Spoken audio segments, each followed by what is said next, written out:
একটি নির্দিষ্ট দলের প্রার্থীকে শোকজ করলে সাথে সাথে ওই দিন বা পরের দিনের মধ্যে ওই অফিসার সেখান থেকে উইথড্র হয়ে যাচ্ছেন।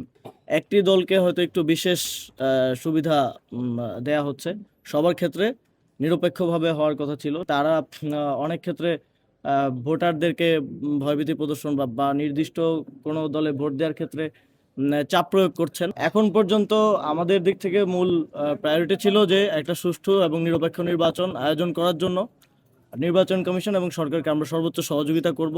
আমরা 11 দলীয় জোটের পক্ষ থেকে সর্বোচ্চ সহযোগিতাটা করে যাচ্ছি এবং আমরা এই যে আজকেও আমরা গতকালকে দেখলাম যেটা মোবাইল ফোন যে বিষয়টা, এরকম সারপ্রাইজ বিষয়গুলোর ক্ষেত্রে আমরা এই যে আজকে এসে তাদের সাথে আলোচনা করলাম।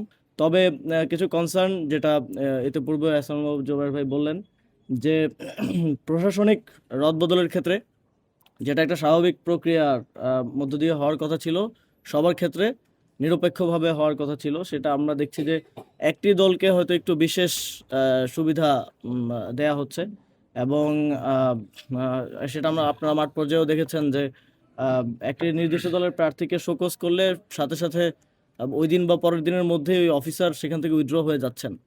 এবং আমরা কিছু জায়গায় দেখেছি কিছু কর্মকর্তারা নির্বাচনের সাথে সংশ্লিষ্ট, সেটা পুলিশে আছেন, জনপ্রশাসনের কর্মকর্তারা আছেন মাঠ পর্যায়ে, তারা কিছু অস্বাভাবিক আচরণ করছেন এবং তারা অনেক ক্ষেত্রে ভোটারদেরকে ভয়ভীতি প্রদর্শন বা নির্দিষ্ট কোনো দলে ভোট দেওয়ার ক্ষেত্রে চাপ প্রয়োগ করছেন।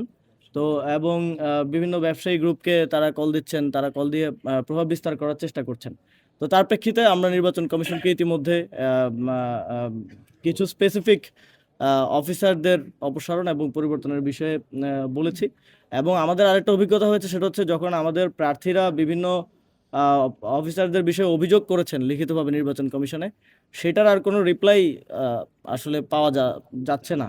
ফলে এটা নির্বাচন কমিশনের অবশ্যই এই বিষয়ে একটা টাস্ক ফোর্সই থাকা প্রয়োজন ছিল, যে অভিযোগগুলো আসবে সেগুলো দ্রুততম সময়ের মধ্যে নিষ্পত্তি করা, একটা রিপ্লাই করা যে এটা হচ্ছে বা হচ্ছে না, যেটাই হোক সেটা রিপ্লাই করা।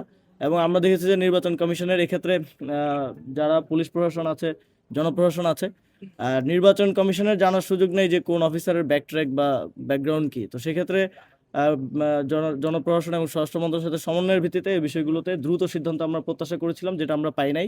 তবে আজকে আমরা স্পেসিফিক অনেকগুলো অভিযোগ এবং অনেকের ব্যাপারে আমরা বলে গেছি। আমরা আশা করি এ বিষয়ে দ্রুত একটা ফলাফল আমরা পাবো এবং আমরা এটাও প্রত্যাশা করব যে নির্বাচন কমিশন এই যে মোবাইল ফোনের মতো হঠাৎ করে একটা সিদ্ধান্ত, এই ধরনের সারপ্রাইজ ডিসিশন যাতে আমাদেরকে না দেন, যাতে করে নির্বাচনের আগে পরিবেশ কোনোভাবেই খারাপের দিকে না যায়।